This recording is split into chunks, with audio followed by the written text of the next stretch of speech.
Bismillahirrahmanirrahim. Assalamualaikum warahmatullahi wabarakatuh. Selamat datang kembali di channel ini, channel yang khusus untuk membahas mengenai informasi kesehatan berhubungan dengan penelitian kesehatan, uji kompetensi dan lain sebagainya. Untuk waktu pada kesempatan ini yang akan kita diskusikan dan atau akan kita bahas itu adalah tentang pemahaman awal mengenai research methodology, introduction to research methodology, merupakan sebuah pemahaman awal mengenai sebuah penelitian tentang bagaimana metodologi riset.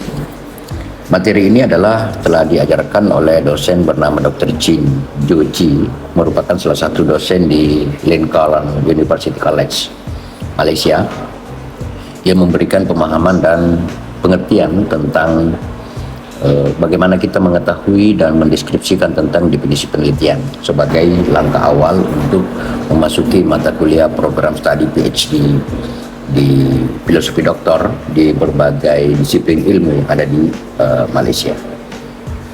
Pada kesempatan ini, untuk lebih awal mungkin kita akan berdiskusi mengenai apa yang dimaksud dengan sebuah penelitian. Tentu berbicara tentang penelitian itu adalah banyak di antara kita, bukan kita, saya pun itu kemudian akan bertanya kenapa kita mencoba untuk melakukan sebuah penelitian, kenapa harus ada penelitian, ya kan? Dan itu bisa dianggap bahwa itu kan memakan waktu, memakan biaya. Sekali lagi, penelitian itu adalah merupakan sebuah hasil dari apa yang terjadi pada disiplin ilmu yang kita dapatkan, ilmu pengetahuan yang kita dapatkan, lalu kemudian kita membandingkan dengan realitas yang ada di lapangan. Tentu secara teoretik ada sebuah ketimpangan terjadi di lapangan, tetapi apapun pemahaman yang kita miliki, ketika misalnya dia tidak melalui sebuah riset atau penelitian, maka ketimpangan itu adalah sebuah ketimpangan yang tidak bisa dipertanggungjawabkan kalau kita tidak melakukan penelitian. Maka kemudian lahirlah sebuah konsep bagaimana ilmu pengetahuan itu diuji sedemikian rupa, diteliti dengan kondisi realitas yang ada di lapangan. Nah, untuk awal mungkin kita supaya lebih paham, maka kita akan masuk tentang what is the research, apa itu penelitian. Nah, dari pengertian ini adalah penelitian adalah merupakan sebuah proses sistematik yang berupa pengumpulan dan evaluasi data maupun informasi untuk mendapatkan pemahaman yang lebih baik. Jadi garis bawahi tentang kata pemahaman yang lebih baik. Ketika ada kata yang menyebutkan tentang pemahaman yang lebih baik, maka pada proses ini kita akan menemukan tentang sebuah kerangka berpikir dan sebuah hasil yang dimana itu akan mengarahkan kita untuk memiliki pengetahuan dan pemahaman yang lebih baik. Apa yang mau dipahami lebih baik itu adalah tentang dunia secara umum dan fenomena tertentu. Tentu kalau kita berbicara fenomena tertentu, maka itu adalah sesuatu yang menarik untuk memberikan sebuah penilaian keilmuan, penilaian terhadap ilmu pengetahuan. Atau research is systematic process of gathering and evaluating data and information in order to get a better understanding of the world in general and specific phenomenon to interest in particular in order to make education judgment. Penelitian itu adalah sebuah proses untuk melakukan evaluasi dan informasi untuk mendapatkan sebuah pemahaman yang lebih baik. Garis bawahi pemahaman yang lebih baik. Berarti ada sebuah proses untuk menyempurnakan daripada konsep-konsep yang ada dan terjadi sebelumnya. Seperti itulah konsep awal daripada penelitian, dan dalam pelaksanaannya yang dilakukan itu adalah pengumpulan dan analisa informasi tentang subjek tertentu. Ini yang pertama. Jadi yang pertama adalah pengumpulan dan analisis informasi tentang subjek tertentu. Subjek tertentu. Jadi yang dilakukan penelitian itu adalah the collection and analytics of information about a particular subject. Jadi ada banyak informasi dari subjek yang dikumpulkan untuk dianalisis, dilakukan sebuah analisa tentang subjek tertentu. Lalu berikutnya adalah proses menemukan solusi untuk suatu masalah. Proses menemukan solusi untuk sebuah masalah. Contoh, jika ada sebuah perusahaan yang kemudian anjlok dia punya penjualan, maka akan dilakukan sebuah survei tentang kepuasan konsumen. Kenapa mereka tidak membeli produk tersebut? Kira-kira begitu. Dalam beberapa tahun terakhir ini kan kita menemukan sebuah fenomena ketika kita mau membuka file tentang fenomena tahun 2000-an sampai kemudian 2010 tentang keberadaan merek HP. Ada HP yang dulu sangat terkenal namanya Nokia sebelum adanya Android, sebelum adanya smartphone yang ada seperti yang sekarang ini. Mereka merajai daripada penjualan. Lalu kemudian belakangan telah muncul merek-merek lain, sebutlah misalnya Samsung, sebutlah misalnya iPhone, yang melakukan sebuah kemajuan yang luar biasa. Lalu Nokia ini ditinggalkan oleh pembelinya. Lalu dilakukanlah survei. Kenapa mereka meninggalkan Nokia? Mereka menjawab bahwa Nokia itu tidak mengusung daripada konsep telepon seluler cerdas. Kenapa? Karena dia punya gaya itu memang kuat, tetapi dia tidak memiliki sebuah sistem yang mempermudah daripada pelanggan, terutama kita ini, dalam hal tertentu dalam smartphone tersebut. Akhirnya lambat laun kemudian ditinggalkan. Semua itu dijawab karena ada sebuah penelitian dan survei yang mereka lakukan tentang anjloknya penjualan mereka, sehingga mereka kemudian mulai berbenah pada tahun 2024 ini mencoba untuk menciptakan sebuah penemuan-penemuan baru. Lalu yang berikutnya tentang apa itu penelitian. Penelitian adalah merupakan sesuatu untuk memenuhi kesenjangan pengetahuan. Jadi ada sebuah ketimpangan pengetahuan, maka penelitian yang bisa menjawab tentang bagaimana kesenjangan ini tidak terjadi.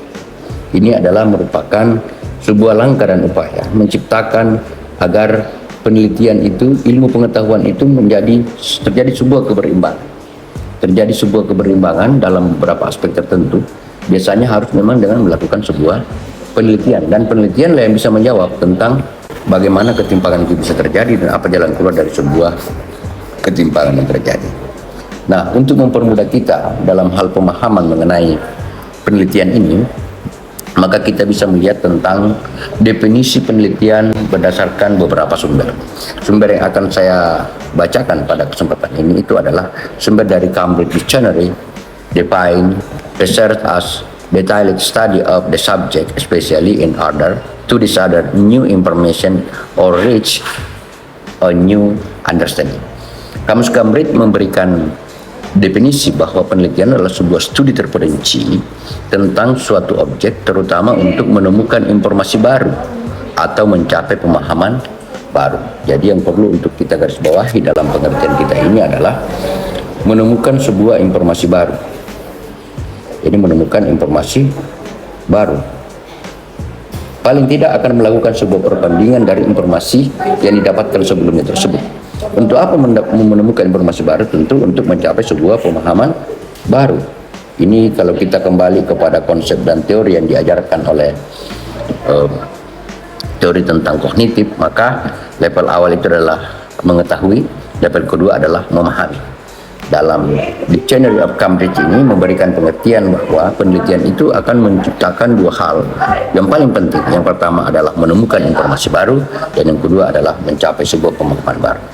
Tentunya itu berbeda dengan according to Oxford Language Research, memberikan definisi bahwa research is systematic investigation into and study of materials and source in order to establish fact and reach the new conclusion. Menurut Oxford Language, penelitian adalah penyelidikan sistematis atau studi materi dan sumber untuk menetapkan fakta dan mencapai kesimpulan baru. Menetapkan fakta dan mencapai sebuah kesimpulan baru. Kalau dia berbicara kesimpulan baru, tentu tidak jauh berbeda dengan sebuah pemahaman baru.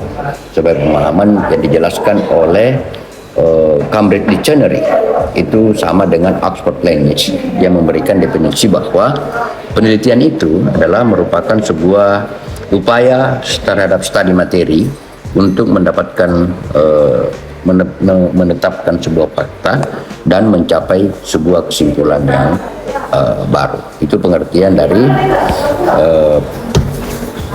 penelitian itu sendiri.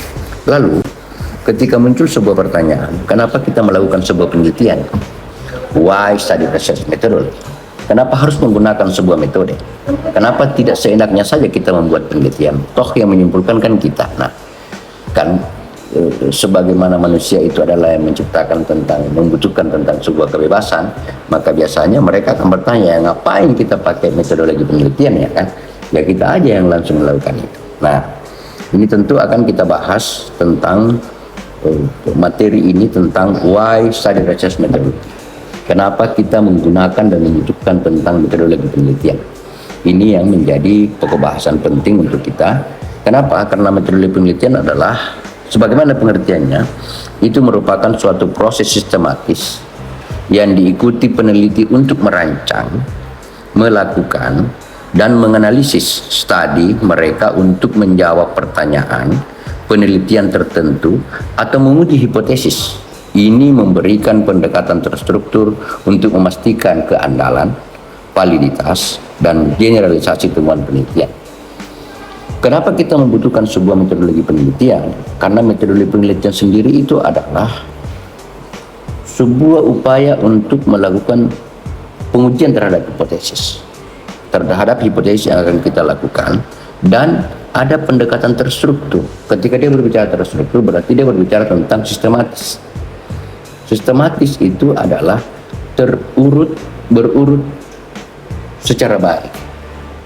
Kenapa dibutuhkan sebuah metodologi? Karena metodologi inilah yang mempermudah kita untuk mengambil sebuah kesimpulan.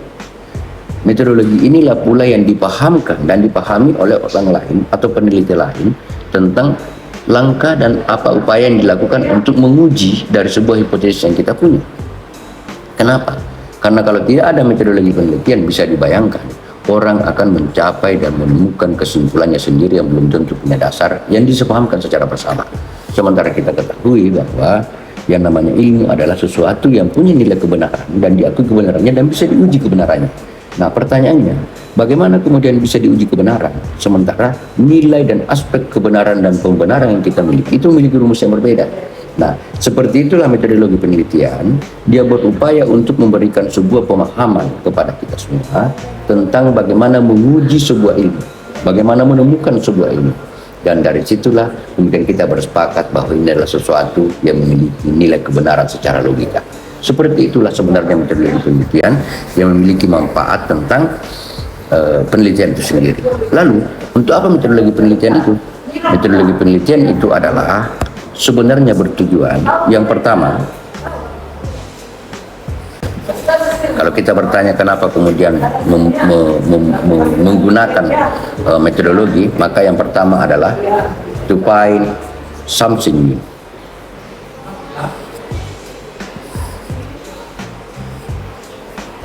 To find something new, untuk menemukan sesuatu yang baru. Kemudian yang berikutnya adalah to get research degree, di mana itu adalah untuk mendapatkan gelar. Nah, ini biasanya bagi mereka yang akan menyelesaikan studi skripsi, ya kan, ataupun gelar master, ataupun gelar PhD atau gelar doktor dan lain sebagainya, itu harus melewati sebuah proses penelitian. Tidak bisa tidak. Seperti itulah cara menguji tentang bagaimana metodologi itu dipergunakan. Yang berikutnya adalah to get respectability, untuk mendapatkan sebuah kehormatan, untuk mendapatkan sebuah nilai harga diri, nilai value, bahwa kita lah yang mencoba untuk mencari jalan keluar dari sebuah masalah, dan kita mendapatkan daripada sebuah nilai kepercayaan diri untuk menemukan sebuah masalah, atau maksudnya menemukan jalan keluar dari sebuah masalah. Ada yang berikutnya adalah to solve issue and problem, untuk memecahkan masalah dan untuk memecahkan sebuah isu dari sebuah masalah dan memecahkan masalah itu sendiri. Itu yang menjadi alasan kenapa kita membutuhkan atau menggunakan sebuah penelitian. Lalu yang berikutnya adalah to get intellectual joy, untuk mendapatkan kegembiraan intelektual, untuk mendapatkan sebuah nilai kegembiraan secara intelektual. Jadi kegembiraan intelektual ini yang dimaksud di sini adalah ada sesuatu masalah yang terjadi di masyarakat atau di lapangan, itu membutuhkan sebuah jalan keluar. Bahwa ternyata termasuk penyakit misalnya, bagaimana menghindari penyakit tertentu. Itu pada fase tertentu biasanya ketika misalnya ada penyakit, orang menjadi bingung semua. Bagaimana cara jalan keluarnya, apalagi kalau misalnya penyakit baru misalnya. Lalu dilakukanlah sebuah penelitian, ternyata untuk menghindari penyakit ini adalah metodologinya seperti ini, jalan keluarnya seperti ini. Itulah gunanya daripada sebuah penelitian. Lalu yang terakhir yang saya mau jelaskan kepada Bapak Ibu tentang bagaimana atau siapa yang membutuhkan daripada penelitian itu sendiri. Siapa yang membutuhkan atau siapa yang menggunakan penelitian. Maka kita bisa menemukan di sini beberapa. Yang pertama adalah graduate studies.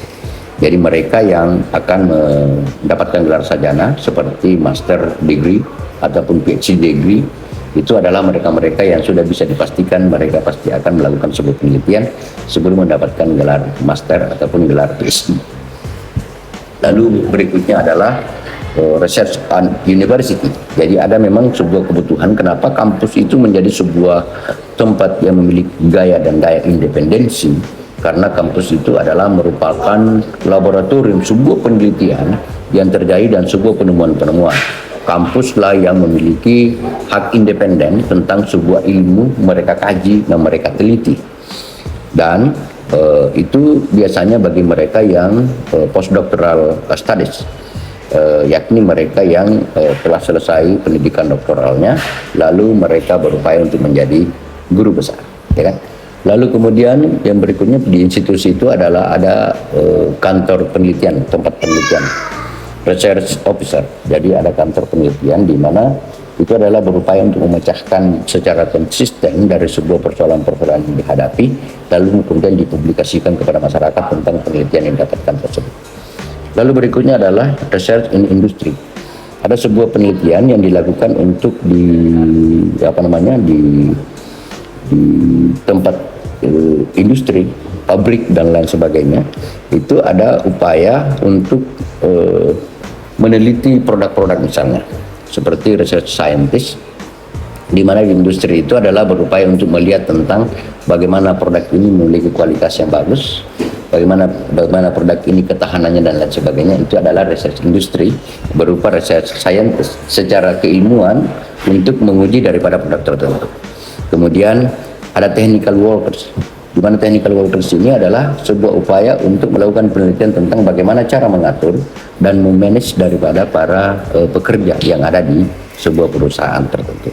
Lalu yang terakhir adalah undergraduate, yakni final year projects, yakni di mana itu adalah menjadi sebuah tanggung jawab proyek akhir, tugas akhir ketika akan melakukan atau menyelesaikan pendidikan.